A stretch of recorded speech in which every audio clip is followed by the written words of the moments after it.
그 천국에 대한 그 원리를 설명하는 유명한 신학적 표현이 하나 있습니다.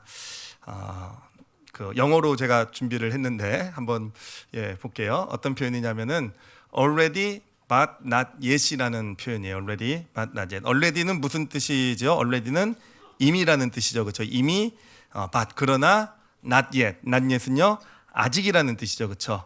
이미 그러나 아직이라는 뜻입니다. 저것은 무엇을 얘기하냐면은 천국은요 끄셔도 돼요. 천국은 이미 우리 삶 가운데 임했다라는 것입니다. 천국은 이미 우리 삶 가운데 임했다라는 거. 우리는 천국 하면은 주로 미래를 생각하잖아요, 그렇죠? 미래를 생각하고 어떤 미래 우리가 이 땅에서 삶을 마친 후에 영원한 심판 후에 예수 그리스도의 재림과 함께 우리가 들어가는 것이 천국이다, 경험하는 것이 천국이다라고 생각하는데 물론 그것이 천국이지만 그 천국은요 이미 우리가 이 땅 가운데 믿음의 길을 걸어가면서도 경험하게 되는 게 천국이다라는 그런 뜻입니다. 성경에서도 보면 예수님께서 마태복음 4장 17절에 그렇게 얘기하셨죠. 첫 메시지였어요. 첫 메시지가 뭐냐면은 이때부터 예수께서 비로소 전파해 이르시되 회개하라. 무엇이 가까이 왔다고요? 천국이 가까이 왔다. 그러니까 사역을 시작하시면서 천국이 가까이 옴을 선포를 하신 거예요. 그리고 이제 사역이 진행이 돼가면서 사람들이 물어봅니다. 예수님의 공생애 가운데 천국이 가까이 왔다고 하는데 이 천국 하나님 나라는 언제 임합니까? 그러면 가까이 왔다고 하는데 그렇게 물어봤을 때 예수님께서 누가복음 17장 21절에서 이렇게 대답을 하세요. 또 여기 있다 저기 있다고도 못하리니 하나님의 나라는 어디에 있습니까? 너희 안에 이미 있다라는 거예요. 너희 안에 있느니라. 이미 너희 가운데 임했느니라. 그러니까 이 천국이라는 것은 이미 우리 삶 가운데 우리 믿음의 길 가운데 우리가 경험할 수 있는 것, 이미 임한 것이라는 것이죠. 근데 이미 already지만 그렇지만 뭡니까? 아직 not yet이라는 거예요. not yet. 아직은 아니라는 거. 뭐가 아직은 아니겠습니까? 천국이라는 것의 그 온전한 분량을 아직은 다 누리지 못한다라는 거. 우리가 천국에 가면 나중에 이 다음에 예수 그리스도 재림과 함께 천국에 가면 천국의 모든 것을 다 누리게 될 텐데 지금 이 땅에서도 천국을 누리긴 누리지만 여러분 조금 쥐꼬리만큼 코딱지만큼 하여튼 그 천국의 분량을 조금 이지만 천국을 이 땅에서 누린다. not yet. 온전한 분량은 아니지만 이미 누린다 라는 것이 already but not yet 천국에 대한 그런 어떤 표현이 되는 것입니다. 그러므로 우리 크리스찬의 믿음의 길은요 이 땅 가운데서요 여러분 천국을 경험하며 걸어가는 길이에요. 그러니까 여러분 천국 경험 안 하시면 손해 보시는 거예요. 그렇죠? 천국 경험 안 하시면 여러분 그 유대교하고 기독교의 결정적인 차이가 바로 여기 있더라고요. 제가 어떤 신학자의 책을 읽으면서 이게 진짜 그렇구나로 깨달은 게 뭐냐면은 그 신학자가 얘기하는 게 유대교도 하나님을 믿고 우리도 하나님을 믿잖아요. 그렇죠? 유대교도 영원한 천국에 대한 얘기를 하고 우리도 영원한 천국에 대한 하나님의 나라에 대한 얘기를 하는데 결정적인 차이는 뭐냐면은 유대교는요 이 다음에 미래에 임할 하나님의 나라를 소망하면서 현재를 견뎌나가는 게 유대교예요. 현재를 그러니까 이 언젠간 분명히 하나님의 나라가 임할 거니까 지금 힘들고 지금 고난이 있고 지금 어려움이 있더라도 이를 악물고 견디고 이겨나가면 그냥 꼭 붙들 하나님 말씀 가지고 순종하며 가면 언젠가 하나님의 나라가 임할 것이다 라는 게 유대교라는 거죠. 근데 기독교의 차이점은 뭐냐면은 물론 미래 천국이 임하겠지만 그냥 이 꾹 악물고 언젠가 임할 거니까 내가 견디자가 아니라 비록 어려움과 고난이 있어도 바로 지금 이 자리에서 천국을 경험하며 천국을 향해 나가는 그것이 바로 우리 기독교 믿음이다.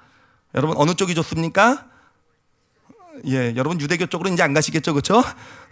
우리 기독교가 어떤 훨씬 그렇죠 천국을 경험하며 이 땅을 살아가는 그런 하나님께서 우리를 그렇게 인도하고 계시다라는 것입니다. 그러므로 그런 믿음을 우리가 이 땅에서 천국을 경험할 수 있게 될 때 바로 이 천국의 축복을 이 땅에서 누릴 수 있게 되는 것이고 바로 그런 어떤 천국을 이 땅에서 경험해 가면서 작은 분량이지만 천국이 이런 곳이구나라는 것을 경험해 가면서 우리 크리스찬들은 천국에 대한 소망이 생기는 거예요. 그렇지 않겠습니까? 이 땅에서 경험하는 천국도 이렇게 정말 좋은데 정말 이렇게 행복한데 영원한 천국에 가면 얼마나 행복할까 얼마나 좋을까 라는 것이 바로 천국에 대한 어떤 소망을 주는 믿음이 되는 것입니다. 자, 근데 여러분 당연히 이 땅에서 천국을 누리며 살고 싶으시겠죠, 그렇죠? 저도 천국을 누리며 살고 싶어요. 근데 근데 문제는 뭐냐면은 천국이 우리에게 내가 살고 싶고 안 살고 싫고가 문제가 아니라 사실은 진짜 문제가 되는 것은 뭐냐면은 천국에 과연 살 수 있을까가 문제가 된다라는 거예요.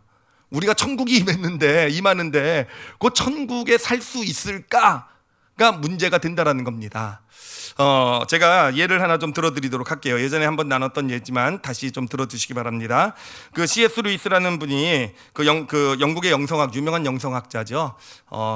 아주 유명한 소설들도 많이 쓰시고 영어로도 많이 나온 어떤 그런 글을 쓰신 분이신데, 이분이 천국과 지옥의 이혼이라는 그런 소설이죠, 그렇죠? 소설에서 이런 이야기를 하셨어요. 그 지옥에 살고 있는 사람들이 어느 날 천국에 관광을 가게 되죠, 그렇죠? 그래서 천국에 관광하면서 여러 군데 좋은 곳을 들리게 됩니다. 근데 천국에 좋은 곳을 들리면서 그 좋은 곳에 원하면은 정착할 수 있는 그런 특권을 줬어요. 그런 특전을 주고 이제 천국 여행을 시작하게 됩니다. 그래서 천국을 삥 돌아가지고 다시 지옥으로 이제 예를 들면 관광버스가 돌아왔는데, 그런데 그 지옥에서 출발했던 지옥에 살던 사람 중에서 몇 명이나 천국에 정착을 했겠습니까? 몇 명이 정착했다고 그랬죠? 한 명도 정착을 안 했다라는 거예요. 왜 정착을 안 했겠습니까? 천국이 좋긴 좋은데 천국이 돌아가는 그 천국의 원리대로 살아가는 게 너무 불편해서. 지옥이라는 것은 어떤 거겠습니까? 유황불 있고 이런 것 다 있겠지만, 사실 지옥이라는 것은요, 어떤 인간의 이기심, 인간의 욕심이 극대화된 거 아니겠어요? 그러니까 내 이기심 가지고, 내 욕심을 가지고 내가 원하는 거 그대로 살아갈 수 있는, 그냥 우리가 그렇게 마음대로 살아갈 수 있는 곳인데, 천국은 그렇게 살아갈 수 없잖아요, 그렇죠? 그러니까 아무리 좋아도 너무 불편해. 그리고는 아무도 천국에 정착을 하지 않았다고 합니다. 여러분 그러지 마시기 바랍니다.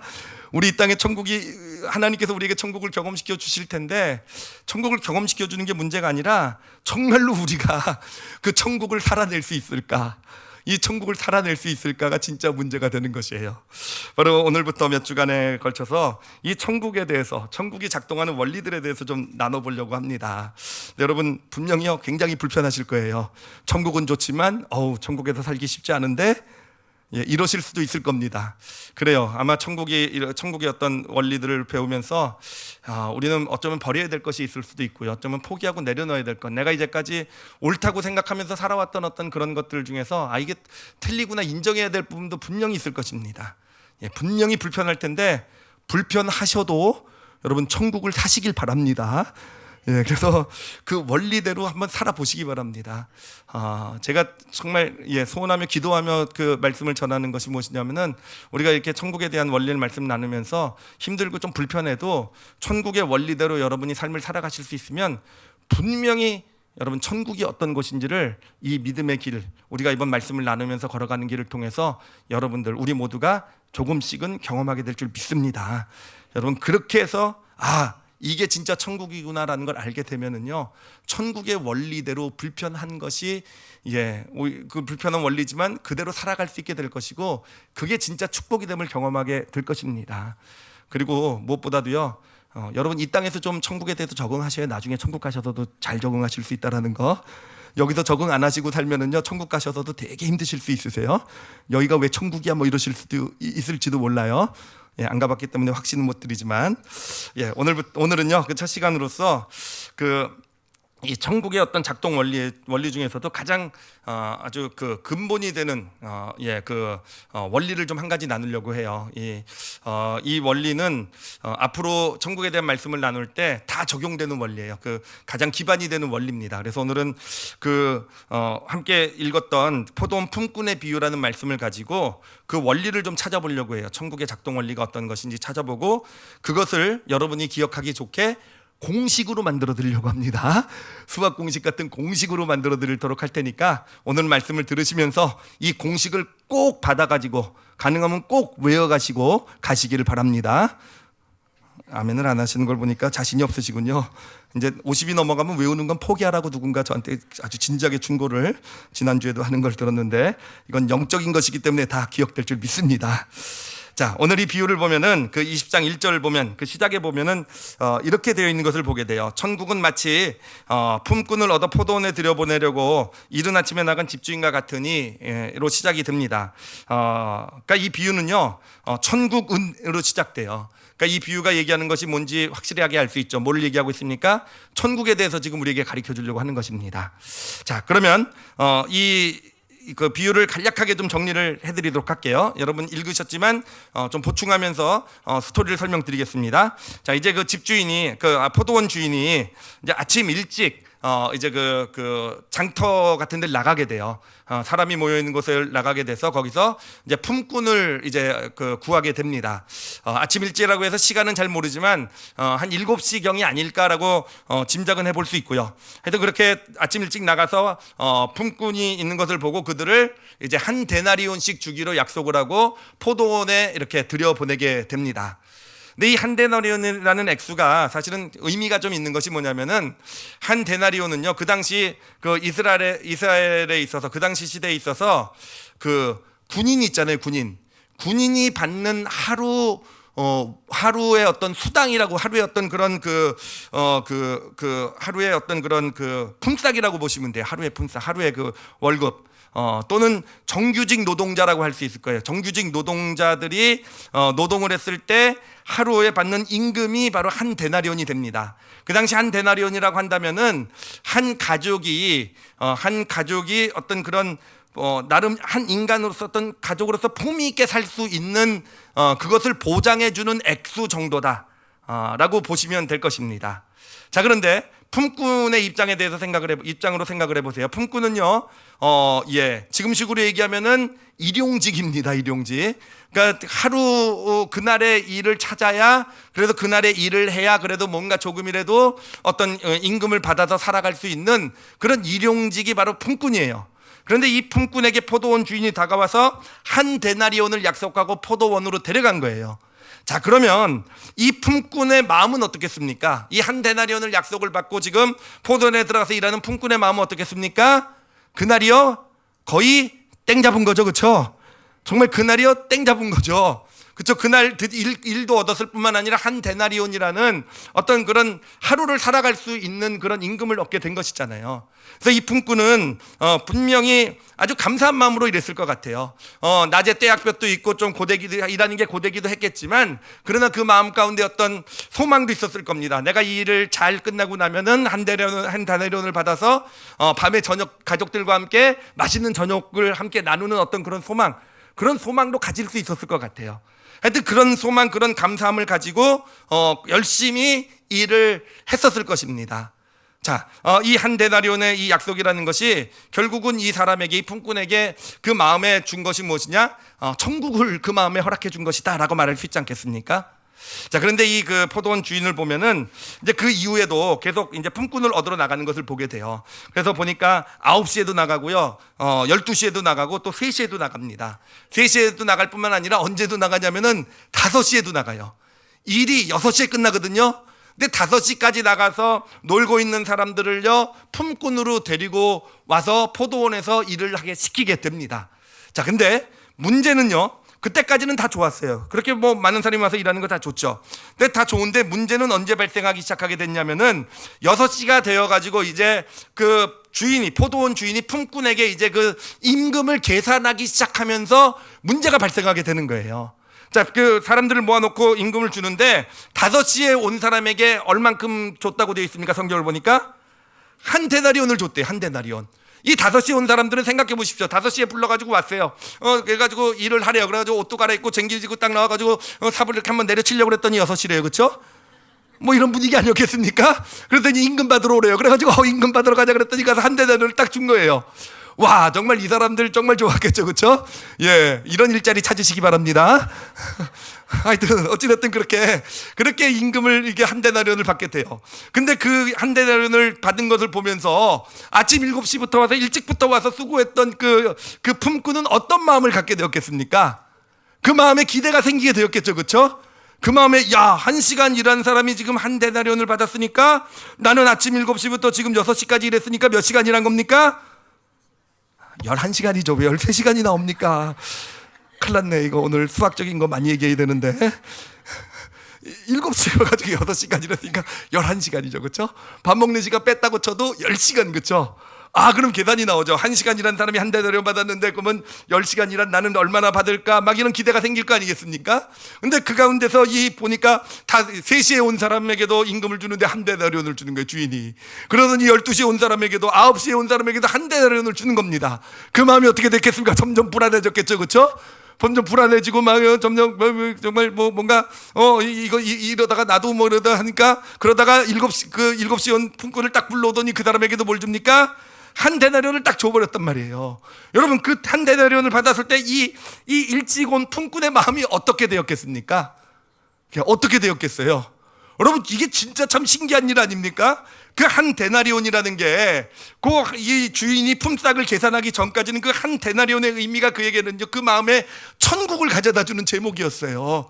그런데 이 품삯을 계산할 때 그 품삯 한 데나리온을 받을 때 그 똑같은 한 데나리온이 지금 그의 마음에 뭘 가져다 줍니까? 지옥을 가져다 주고 있다는 거예요. 이거 정말 놀랍고 신비한 일이죠. 그렇죠? 정말 왜 그런 일이 이루어졌을까 하는 거예요. 왜 그렇게 되었을까? 똑같은 한 데나리온인데, 똑같은 것을 받는 것인데 왜 똑같은 데나리온이 천국이 되기도 하고 그에게 지옥을 가져다 주기도 하게 되었는가 하는 거예요. 그 이유에 대해서 성경이 명확하게 얘기하고 있죠. 마태복음 20장 12절을 보면 이렇게 얘기합니다. 늦게 온 일찍 온 품꾼들이 얘기하는 거예요. 나중 온 사람들은 1시간밖에 일하지 아니하였거늘 그들을 종일 수고하여 더위를 견딘 우리와 같이 하였나이다. 그냥 마음에 화가 났죠. 그렇죠? 여러분 이래도 열 받겠죠. 그렇죠? 이건 부당한 거죠. 그렇죠? 잘못된 거죠. 그렇죠? 이렇게 해서는 안 되는 거죠. 그렇죠? 노동청에 고소를 해도 해야 되는 거죠. 그렇죠? 고소는 못할 것 같아요. 약속을 한 데나리온 받았으니까. 어찌됐든 여러분, 무엇이 바뀌었습니까? 지금 여기서 볼 수 있는 것, 무엇이 도대체 똑같은 한 데나리온인데 그게 지옥이 되고 천국도 되게 만드는 뭐가 바뀐 거겠습니까? 바뀐 거는요, 그 사람이 한 데나리온을 바라보는 기준이 바뀐 거예요. 그렇죠? 그 전까지는, 품삯을 계산하기 전까지는요, 그의 마음, 그의 생각 가운데 있었던 기준은 무엇이었냐면은 자신이 받은 것에 있었어요. 내가 한 데나리온이나 받다니, 정말 내가 오늘 하루를 굶을 수도 있었는데 한 데나리온이라는 이것을 받아서 내가 풍족하게 오늘 하루 가족이랑 행복한 시간을 지낼 수 있게 되었다니, 받은 것이 기준이 되어서 한 데나리온을 바라봤을 때는요, 그의 마음 가운데 그것이 천국을 가져다 줬다라는 거예요. 그런데 품삯을 계산하기 시작하면서 그의 마음이 어디에 기준이 어디로 바뀌어가게 됩니까? 받은 것이 아니라 내가 한 것의 기준이 생기게 되잖아요. 나는 하루 종일 일했는 대로 계산하게, 머리가 돌아가게 되잖아요. 그러니까 내가 한 일이 기준이, 자신이 한 수고가 기준이 되기 시작하게 되면서 똑같은 한 데나리온이 그에게는요, 그 마음에는 지옥을 가져다 주는 제목이 된 거 아니겠습니까? 여기까지는 가만히 계셔가지고 제가 늘 헷갈려. 이해하셨는지 안 하셨는지 헷갈리긴 하지만 이해하셨다고 믿고 넘어가도록 하겠습니다. 이제부터가 중요하기 때문에. 자, 그러면 이거를요, 이제 제가 공식으로 만들어 보도록 할게요. 공식. 또 이 공대 출신 목사의 습관이나 버릇이 나쁘나 뭐 이렇게 여기지 마시고요. 이거 정말 중요한 공식이에요. 정말 이거 앞으로 몇 주간 나누면서요, 계속 이 공식을 가지고 사실은 정말 하나님의 놀라운 어떤 정말 천국을 경험하는 것이 이거구나. 정말 이렇게 해서 우리에게 천국이 임하고 예수님이 정말 하신 일의 의미가 이거구나 라는 것을 우리에게 이렇게 잘 보여줄 수 있는 공식이니까, 여러분 오늘 내가 오늘 이 공식만 잘 이해하고 가겠다, 그런 결심으로 여러분 잘 들어주시기 바랍니다. 이 공식 이해 못하시면 앞으로 교회 나오시지 않으셔도 돼요. 한 당분간은. 농담입니다. 자, 먼저 소개해 줄 공식은 뭐냐면은, 이 세상이 운영되는 어떤 그런 원칙을 공식으로 만든 거예요. 이거를 매매 법칙이라고 얘기하기도 합니다. 매매 법칙. 그 공식을요, 이렇게 표현을 했어요. N-1이라고 표현을 했습니다. 저 의미는 뭐냐면은, 저기서 숫자 1이라는 건 뭐냐면은, 한 사람이 인간적인 어떤 삶을 살아가는데 필요한 어떤 비용을 1이라고 정했어요. 1이라고. 그러니까 한 사람이 살아가는 데 있어서 필요한 어떤 인간적인 삶을 살아가는데 필요한 어떤 그런 액수 비용을 1이라고 하면은요, N이라는 건 뭐냐면은, N이라는 것은 우리의 수고를 얘기를 해요. 우리가 수고하고 노력을 통해서 받아 가질 수 있는 대가를 얘기합니다. 수고와 어떤 노력을 통해서 받아가질 수 있는 대가. 저게 이제 매매의 법칙이에요. 그래서 보면은 우리가 수고를 많이 할수록 뭐가 커지게 되겠습니까? n-1에서 n이 커지게 되겠죠, 그렇죠? n이 커지게 되겠죠. n이 만약에 2면은요, 우리에게 그 생계를 할 수 있는 1이라는 비용하고도 1이 더 남게 되는 거겠죠, 그렇죠? n이 3이 되면은요, 2가 더 남게 되는 거겠죠. 그래요. 이게 매매의 법칙이에요. 그리고 세상은 n이 커질수록 그 인생을, n을 크게 만들어갈수록 그 인생을 성공한 인생이라고 얘기를 합니다. 그것이 성공한 인생이 되게 된다라는 거. 그리고 이 법칙이요, 아주 제대로 잘 작동하게 될 때, 지금 우리가 살고 있는 이 자본주의 사회라 그러죠. 자본주의 사회에서는요, 그것을 정의라고 얘기를 해요. 내가 수고한 만큼 많이 버는 거잖아요, 그렇죠? 내가 노력한 만큼 많이 버는 것, 그것을 정의라고 얘기하는, 바로 이게 이 세상의 어떤 작동 원리고 매매 법칙이라고 하는 것입니다. 자, 근데 이 매매 법칙은요, 사실은 문제가 있어요. 매매 법칙 자체의 문제가 아니라 사실은 이 법칙을 가지고 살아가는 우리에게 문제가 있습니다. 우리 안에는요, 근본적으로 어떤 원죄를 가진 우리는 근본적인 어떤 죄성을 우리 안에 가지고 있어요. 그렇기 때문에 죄성을 가지고 있기 때문에 우리 안에는 늘 끊임없이 어떤 이기심, 어떤 욕심 같은 것을 가지고 세상을 살아간다는 겁니다. 그래서 이 매매 법칙을 가지고 n-1 할 때 내가 수고한 만큼 대가를 얻는다, 이것이면 좋은데 그 대가를 얻으면 얻을수록 더 많이 얻고 싶어하는, 남들보다 더 많이 쌓고 싶어하는, 그것이 우리의 어떤 죄성이 가져다주는 마음 아니겠습니까? 그렇기 때문에 이 법칙 아래서는요, 결국은요, 빈부의 격차가 크게 벌어질 수밖에 없는 거예요. 그리고 빈부의 격차가 벌어지는 것뿐만 아니라 자신이 만약에 n을 크게 쌓아놓으면은요, 그걸 잃어버리고 싶습니까? 자녀에게 잘 물려주고 싶습니까? 잘 물려주고 싶잖아요, 그렇죠? 그러니까 뭐가 생깁니까? 거기서부터 수저론이 등장을 하는 겁니다. 수저론 모르십니까? 금수저, 은수저, 흑수저 뭐 이런 수저론. 그러죠. 다이아몬드 수저도 있습니까? 예, 어찌됐든 사족 그런 거 붙이지 마시고 다 알아들으셨으면서, 어찌됐든 그렇게 해서 어떤 계급이 만들어지게 되는 것이고, 그래요. 누구는 태어날 때부터 n을 큰 것을 가지고 태어나는 사람들도 있는 것이고, 누구는 태어나면서부터 정말 작은 n, 이런 어떤 차별, 어떤 이런 것들이 발생하게 되는 어떤 인간의 어떤 죄성이 그런 것을 가져오게 된다라는 것입니다.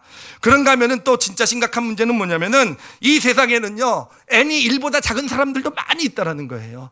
그러니까 자신이 어떤 한 인간적인 삶을 살아가는 것 때도 부족한 어떤 그런 것밖에는 누리지 못하고 살아가는 사람들이 많이 존재하게 된다라는 거. 이게 바로 매매의 법칙의 문제가 되는 겁니다. 자, 그래서 사실은 이 문제를 극복하기 위해서요, 등장한 것이 뭐냐면은 예전에 등장한 것이죠. 예전에 등장했다가 완전히 망한 게 있죠. 뭡니까? 공산주의가 바로 이거를 극복하기 위해서 만들어진 제도 아니겠습니까? n-1을 다 똑같게 만드는 거예요, 그렇죠? 다 똑같게 만들어가지고 이 어떤 인간의 죄성에서 가져오는 이 매매 법칙의 문제, 이것을 극복해 보려고 했던 게 공산주의였는데, 여러분 이건 완전히 실패했죠, 그렇죠? 예, 완전히 실패했습니다. 예, 또 여기 정확하게 얘기 안 하면 저를 공산주의자라고 그러면 안 되니까, 예, 완전히 실패했고요. 그리고 나서 차선책으로 나온 게 뭐냐면은, 결국 이 사회가 하는 게 뭐냐면 이 복지라는 걸 만들어낸 거예요. 그래서 어떤 공평하게 나눠주진 못한다 할지라도 n-1이 0보다 작은 사람, 그러니까 n이 1보다 작은 인간적인 어떤 걸 누릴 수 없는 어떤 그런 사람들에게 최소한 n이 1보다 클 수 있는 그런 것을 사회가, 나라가 제공해 주는 것, 이렇게 해서 이 문제를 해결해 나가려고 하는 것, 이게 사회복지 제도 아니겠습니까? 자, 근데 이게 세상의 원리고 매매의 법칙이라고 한다면은, 천국의 은혜의 법칙은 이것과는 좀 차이가 있어요. 천국의 은혜의 법칙은 어떻게 되냐면은, 이것도 공식으로 보여드리도록 할게요. 짠! 좀 어렵죠, 그렇죠? 갑자기 식이 복잡해졌어요. 근데 여러분, 제가 설명해 드리도록 할게요. 위에 저걸 분수라고 그러죠, 분수.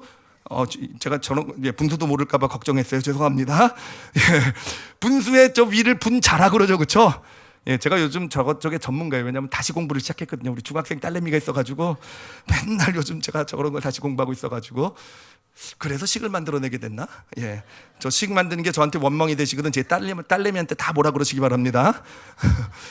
n-1은 아까 말한 매매 법칙이에요, 그렇죠? 매매 법칙을 얘기를 하고 있어요, 그렇죠? 매매 법칙. 근데 그 밑에 분모에 m이라는 게 있잖아요, 그렇죠? m이라는 건 뭘 얘기하냐면은 그렇게 얘기할 수 있어요. 하나님의 은혜라고 표현할 수 있어요. 그러니까 이 비유로 그 품꾼에 비유한다고 한다면 한 데나리온이 주는 은혜라고 표현할 수 있을 거예요. 한 데나리온이 주는 은혜라고 표현할 수 있을 거고, 그걸 우리에게 적용하면은 하나님께서 우리에게 주신 어떤 구원의 은혜라든지 하나님께서 주신 은혜다 이렇게 표현할 수 있을 거예요. 자, 근데 저 공식을 잘 보면은 m은 밑에 제곱이라고 돼 있죠, 그렇죠? 제곱이라고 돼 있죠. 저게 참 의미가 있는 내용이에요. 제가 저 공식이 어떻게 의미를 갖게 되는지를 직접 좀 숫자를 계산해 가지고 좀 보여드리도록 할게요. 자, 보면은 이제 n과 m에다가 숫자를 대입할 거예요. 근데 n과 m이 즉 자기의 수고와 노력과 하나님의 은혜, 이 분량을요 똑같다고 가정해 볼게요. 똑같이 n과 m이 다 2라고 생각을 해볼게요. 2. 그러면 저 계산이 어떻게 나오는지 한번 보세요. 예, 보여주세요. 예. 예. 웃으시니까 저도 그냥 김이 팍 빠져버리잖아요. 예, 저는 그래도 꿋꿋하게 설명합니다. 제가 요즘 좌절하지 않고 설명 잘해요. 그냥 딸내미가 저런 제가 수학 가르쳐 주려고 하면 머리를 딱 닫아버려요. 그럼 제가 그걸 뚫고 들어가가지고 주입을 시켜가지고 설명을 해주는데 익숙해져 있으니까 여러분이 아무리 비웃으셔도 저는 진행을 합니다. 자, n과 m이 2라고 한다면은 n-1이 2죠, 그쵸? 거기는 2-1이 되겠죠, 그쵸? 2-1은 무엇이겠습니까? 1이겠죠, 그쵸? 밑은 m제곱이죠. 은혜의 제곱이죠. 은혜의 제곱이면 분모가 4가 되겠죠. 저거를 제가 소수로 계산을 해봤더니 0.25예요. 0.25. 그 다음에 뭐 사실 복잡하게 볼 필요 없이 뒤에 값만 보시면 돼요. n과 m이 3이 되면은요, 예, 그 분모는 3 빼기, 분자는 3 빼기 1에서 2가 되고요. 그 거래의 법칙은 2가 되고, 밑에를 은혜의 법칙이라 할 수 있어요. 은혜의 법칙은 3의 제곱이 돼서 9가 돼요. 그래서 9분의 2가 됩니다. 소수로 표현해봤더니 0.22예요. 2.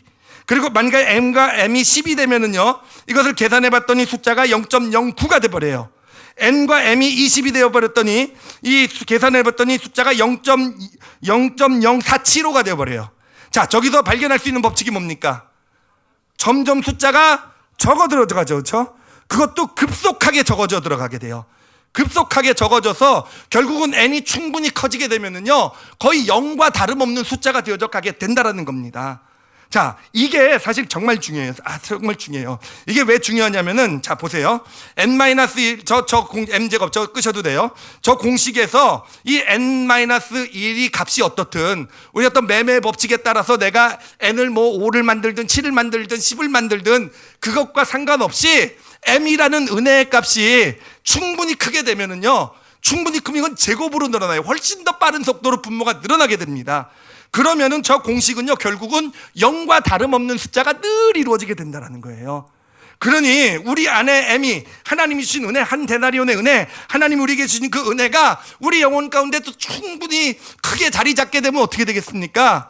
내가 얼만큼 많이 매매의 법칙에 따라, 세상의 법칙에 따라 n을 얼만큼 크게 만들었던 그것이 우리 삶에 영향을 미치지 못하게 된다는 거예요. n이 얼마나 크고 얼마나 작든지 어차피 값은 얼마가 됩니까?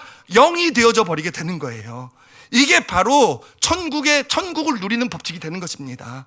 이 은혜의 원칙에 따라서 m이 크게 되면은 이 거래의 원칙이, 이 세상을 살아가면서 우리가 경험하게 되는 이 거래의 원칙이 내 삶에 더 이상 영향을 미치지 못하게 된다는 거예요. 그래서 비록 n이라는 값이 남들보다 내가 좀 작아도, 내가 좀 부족해도 어차피 m이라는 그 어떤 은혜의 어떤 법칙의 숫자가 큰, 그 은혜가 큰 사람들은요, n이 작아도 n이 큰 사람이나 n이 작은 사람이나 작은 나나 어차피 다 하나님 앞에서 0밖에 안 되는 겁니다. 그러니까 많이 가진 사람을 내가 뭐 부러워하고 질투하겠습니까? 아니, 그렇지 않다라는 거예요. n이 비록 작아도 어차피 똑같은 0이라는 거. 그러므로 부족한 가운데서도 감사하고 만족하며 살아갈 수 있는 그러한 능력이, 그러한 모습이 생겨나게 된다라는 것입니다. 그리고 만약에 n이 엄청 크다고 생각을 해보세요. n이 만약에 어떤 1이면 살 수 있지만 n이 예를 10이라고 생각을 해보세요. 근데 10이라고 한다면 몇이 남습니까? 매매 법칙에 따라 9가 남잖아요, 그렇죠? 그렇지만 m이 충분하게 크면 그것도 여전히 값은 0이 되는 거잖아요. 그럼 어떤 능력이 생기게 되겠습니까? 그래요. n을 내가 10이라는 n을 가졌어도 내가 필요한 1이라는 것을 나를 위해서 사용하고 나머지 9라는 것을요 쌓아두지 않고, 어차피 n이 아무리 커봤자 0밖에 안 되잖아요, 내 인생에. 그것을 베풀고 나눌 수 있는 능력이 생겨야 된다는 것입니다. 이게 저 법칙이 우리에게 알려주고 있는 아주 놀라운 신비예요. 이 저 법칙, 우리의 은혜가 우리 영혼 가운데 커지면 커질수록 우리는 어떤 이 세상의 매매의 원리에 지배받지 않을 수 있게 돼요. 매매의 원리에 지배받지 않게 되고 정말 가난해도 좀만 부족해도 감사하며 만족하며 살아갈 수 있는 능력이 생기게 되는 것이고, 내가 뭔가 여유가 있고 좀 많은 것을 누리게 되면 그것을 가지고 누군가에게 나눠도 아무렇지도 않을 수 있는, 누구에게 희생하고 나누고 베푸는 삶을 살아나갈 수 있는 그런 능력을 우리에게 가져다 주게 된다는 것입니다. 그런데 만약에 거꾸로 이 은혜, M이라는 은혜가 작아진다고 생각해 보세요. 1이라고 생각해 보세요. 1보다 작다고 생각해 보세요. 그럼 어떻게 됩니까? 그렇게 되면은 그 순간에 N-1이 우리의 삶을 지배하기 시작하게 되는 겁니다. 은혜가 내 영혼에 작아지면은요, 이 매매의 법칙이 내 삶을 지배하게 되는 거예요. 그래서 매매의 법칙에 얽매여 가지고는 이 매매의 법칙에 따라서 내가 조금 가지면은 많이 가진 사람과 비교하면서 불평하게 되고 어떤 불만하게 되고 그것 때문에 좌절하고 낙심하게 되는 것이고, 내가 N을 뭔가 많이 갖게 되면은요, 뭔가 교만해지게 되는 것이고, 내가 마치 남들보다 잘난 것처럼 느껴지게 되는 것이고, 그리고 그 N-를 내가 크게 만든 것을 지키기 위해서, 내가 어떻게든 지켜내기 위해서 서슴없이 불법도 행하고 다른 사람에게 손해도 끼치고 뭔가 불안과 염려 가운데서 내 것을 지키기 위해 살아갈 수밖에 없는 그런 인생이 되어져 가는 거. 우리 크리스찬들도 마찬가지라는 겁니다. 우리 크리스찬들이 아무리 구원받고 하나님의 자녀란다 할지라도 우리 안에 은혜가 사라지게 되면은요, 우리 안에 은혜가 사라지게 되면은 우리도 똑같이 N-1 법칙에 적용받게 돼요. N-1라는 매매 법칙에 적용받게 돼요. 은혜가 우리는 더 심각한 게요, 그래요, 은혜가 1보다 더 줄어들면 어떻게 됩니까? 이건 너무 어려운 수학이기도 한데, M이 은혜가 1보다, 은혜가 기본값보다 더 줄어들게 되면요, 오히려 더 세상의 법칙에 지배받게 돼요. 더 매매의 법칙에 더 연연하게 되고, 크리스찬들이 더 이 세상에서 어떤 그런 물질 세상의 것에 연연하며 살아가게 되는 그런 모습도 나타날 수 있게 된다는 것입니다. 여러분, 예수님의 모습을 보면은요, 예수님은요, 이 땅에 오셨을 때 예수님이 이 사회, 예수님 당시의 사회가 정의로운 사회였겠습니까? 예수님이 보실 때 그 사회가 문제가 하나도 없는 사회였겠습니까? 그런데 예수님을 보면 정말 예수님은요, 그 문제 있는 사회, 정말 정의가 사라진 그 사회, 어떤 불의가 있는 사회를요, 어떻게 그 사회를 치유해 가십니까? 예수님은요, N-1을 늘려서 치유하시지 않으시더라고요. 또는 N-1을 공평하게 나눠서 치료하려고 그러지 않으시더라고요. 예수님은 어떻게, 어떤 그 사회 그 문제를 어떻게 접근하십니까? M을 크게 만드심으로써. 그래, 그게 예수님의 방법이었어요. 예수님을 만난 자마다 M이 커지게 되는 것이고, M이 커지게 되니까 비록 죄를 짓고, 비록 핍박을 받고, 비록 가난하고, 비록 어떤 그런 질병이 있고, 비록 여러 가지 문제가 있어도 그것과 그것에 연연하지 않고 당당하게 세상을 살아갈 수 있는 능력이 생기게 되는 것이더라고요. 여러분, 정말 놀라운 것이요, 그래요. 이 M이라는 것이 커지게 되면은요, M이라는 것이 은혜가 커지게 되면은요, 우리가요, N-1 때문에 연연하지 않을 수 있게 되잖아요. 그러면서 또 어떤 능력이 나타나냐면은 N-1, 이 매매의 법칙, 세상의 삶에서도 탁월함을 나타내는 능력이 발휘되게 되더라고요. 바로 예수님께서 쓰신 방법이에요. 예수님께서는 N-1을 매매 법칙, 세상의 원리를 건드신 게 아니라 은혜를 크게 만듦으로써 은혜를 기하급수적으로, 조금만 커져도 은혜의 영향력은 우리 삶에 기하급수적으로 늘어나게 돼요. 그렇게 은혜를 크게 하심으로써 바로 이 세상, 이 매매 법칙이 적용되는 세상 가운데서도 탁월함을, 그것을 당당하게 살아갈 수 있는 능력을 스스로 발휘할 수 있게 만들어주신 분, 이게 바로 예수님의 일하심의 섭리가 되는 것입니다.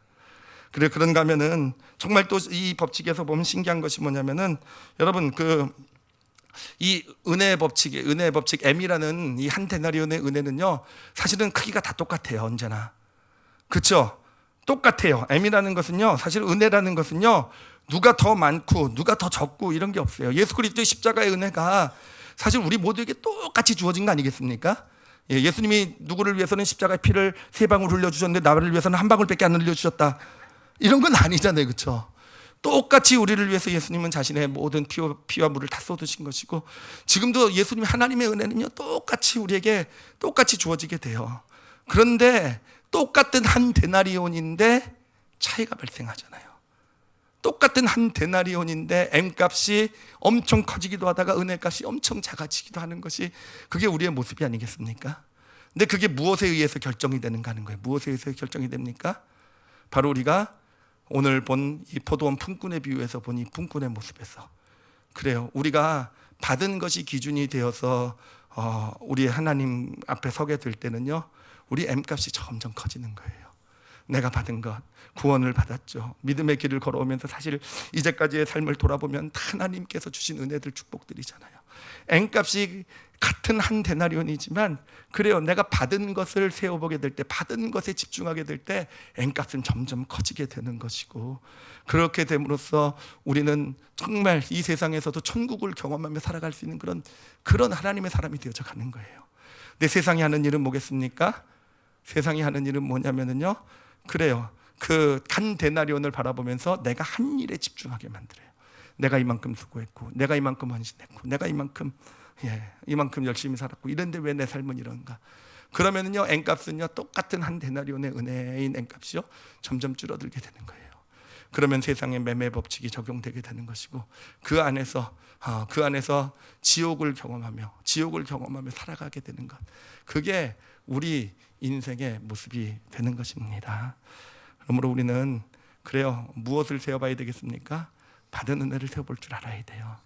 그래요, 가정에 어려운 일이 있습니까? 그러면은요, 세상은요 자꾸 그 어려운 일에 집중하게 만들어요. 내가 이만큼 수고했는데, 내가 우리 아이를 위해서 이만큼 정말 이만큼 애썼고 노력했는데, 내가 우리 남편, 우리 아내를 위해서 이만큼 희생했는데, 내가 회사도 마찬가지, 어떤 직장도 마찬가지, 직장을 위해서 이만큼 내가 희생하고 이만큼 노력했는데, 그렇게 되면은요, 모르겠어요. N-1 세상의 매매 법칙 가운데서는 그게 뭔가를 줄지는 모르겠어요. 저는 그쪽을 전문가가 아니기 때문에 모르겠어요. 그러나 분명한 것은요, 그렇게 되게 될 때 우리의 마음은요, 지옥 가운데 들어가게 됩니다. 지옥을 만들어가요. 스스로 지옥을 만들어간 인생이 될 수밖에 없어요. 그러나 그런 어떤 가정을 바라보면서, 누군가를 바라보면서 지금 당장 나에게 힘들고 어려움을 다 가져다 줬지만, 그러나 그 가정에 이제까지 하나님께서 부어주신 은혜가 얼마나 큽니까? 그렇죠? 이제까지 살아오면서 하나님께서 해주신 일들이 얼마나 많습니까? 그래, 이제까지 그래도 먹고 살 수 있도록 하나님께서 살아올 수 있도록 주신 은혜가 얼마나 큽니까? 지금 비록 어려워도요, 하나님이 주신 은혜, 받은 것에 집중할 수 있게 될 때요, 그래요, 어느샌가 이 천국의 법칙, 이 공식이 적용되게 되고요, M이 커지면서 이 세상에 보여지는 것, 이 땅의 매매 법칙이 적용되는 이 보여지는 세상에 영향받지 않고 당당하게 살아갈 수 있는 그런 능력, 축복이 생기게 되는 것입니다. 자, 이렇게 보면 우리가 오늘 포도원 품꾼의 비유에서 이 일찍 온 품꾼의 어떤 그런 문제를 정확하게 볼 수 있겠죠, 그렇죠? 이 일찍 온 품꾼이요, 처음에는요, 그 마음이 천국이었어요, 그렇죠? 왜 천국이었습니까? M이 컸기 때문에 천국인 거예요. 그리고 왜 M이 컸습니까? 왜 은혜가 컸습니까? 받은 것에 집중했기 때문에. 나 같은 존재에게 한 데나리온을 약속해 주다니, 이 한 데나리온이 나에게 주어서 내가 이것을 가지고 오늘 하루를 정말 살아갈 수 있는 어떤 그런 것이, 우리 가족과 함께 정말 행복한 식사를 나눌 수 있는 이런 은혜를 받았다니, 이거에 집중하니까 일을 해도 수고한 줄 모르는 거잖아요. 떼약볕을 견디면서도 열심히 웃으며 즐거워하며 일할 수 있었던 거잖아요. 여러분, 그렇게 다 살아가실 줄 아시기를 바랍니다. 그게 천국이에요. 그게 진짜 하나님이 우리에게 주신 능력이에요. 그런데 임금을 계산하게 되면서 지옥이 찾아오잖아요, 그렇죠? 왜 찾아왔습니까? 갑자기 지옥이 찾아오게 되는 거, M이 줄어들게 되잖아요. M이 왜 줄어들게 되었습니까? 내가 한 수고를 세게 되니까, 계산하게 되니까. 어떤 원리인지 아시겠죠, 그렇죠? 어떤 원리인지 아시겠죠, 그렇죠? 그래서 저는 우리 크리스찬들이 정말 멋진 믿음의 사람이 되기를 원합니다. 우리 크리스찬이 되어서 더 쫀쫀해지면 안 되잖아요. 우리 크리스찬이 되어서 더 베풀 줄 모르면 안 되잖아요. 그래요, 세상 사람들도 보면 정말 베풀고 나눌 줄 아는 사람들도 많이 있더라고요. 자신의 의지를 통해서 그런 거 하는 사람도 많이 있더라고요. 그런데 우리는 천국을 경험하는 사람이잖아요. 그렇다고 한다면 정말 멋지게 내 거 더 갖고 이 매매 법칙에 따라서 더 많이 누리고 더 많이 쌓고 더 많이 우리 자녀는 내가 금수저 만들어주고 뭐 이런 것, 우린 좀 내려놓을 수 있었으면 좋겠어요, 그렇죠? 근데 그게 내려놓고 싶다고 내려놔지는 겁니까? 아니요, 매매 법칙에 있게 되면은 그래요, 그 지옥 가운데 살아가게 되면요, 결코 우리가 거기서 벗어날 수가 없게 되는 겁니다. 그러나 천국의 은혜, 그렇죠? 받은 것 세워보세요. 받은 것 세워보고, 받은 것에 감사하고, 받은 것에 집중하고, 그것을 가지고 이 땅을 살아가게 될 때, 여러분, 우리 올리브교회 성도들 정말 멋진 크리스찬들 될 거예요. 그래, 세상에 나가서도 여러분 내가 많이 갖지 못해서 주변 이웃에게 베풀지 못하는 거 아니에요, 그렇죠? 예, 아니, 은혜가 없어서 못 베푸는 거예요. 은혜가 많으면은요, 나도 먹을 것도 없는데 베풀더라고요. 나도 부족한데 나도 한 데나리온밖에 없는데 그것을 잘라서 반 데나리온씩 나눠 가질 수 있는 그런 의미, 많아서 풍족해서 그런 삶을 살 수 있는 게 아니에요, 그렇죠? 그 은혜가 있을 때 우리는 그렇게 정말 멋지게 하나님 사람다운 그런 길을 걸어갈 수 있게 되는 것입니다. 우리의 믿음의 길은 예수 그리스도를 닮아가는 길이라고 하지만 여러분, 은혜가 없으면 예수 그리스도를 닮아가는 그 길이 지옥이 돼요. 정말 하나님 말씀대로 살아가는 신앙의 믿음의 길이 지옥이 돼요.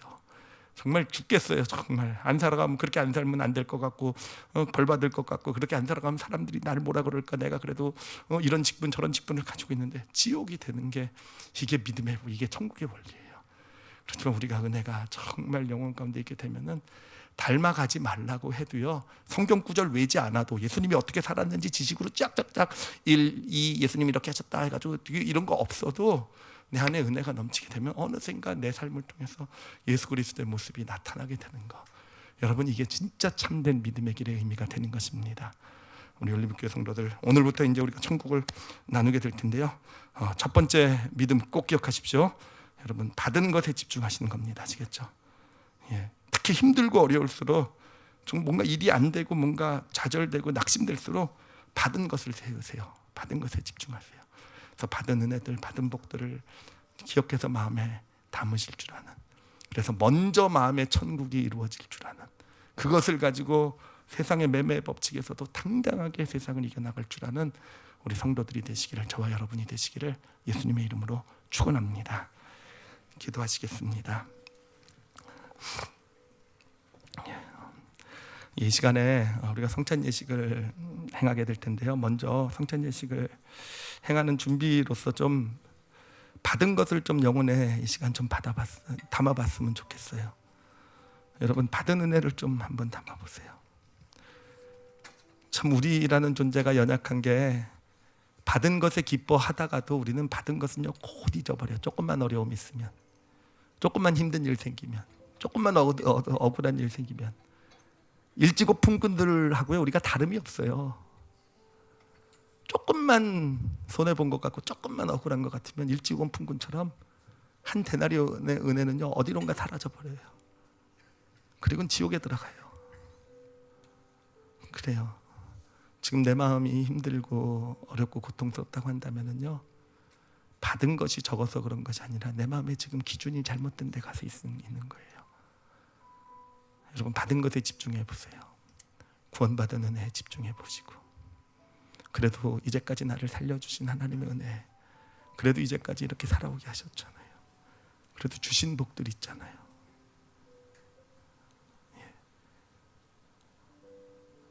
우리가 소원할 때 우리 안에 계신 성령님이 도와주세요. 그리고 기억나게 하십니다.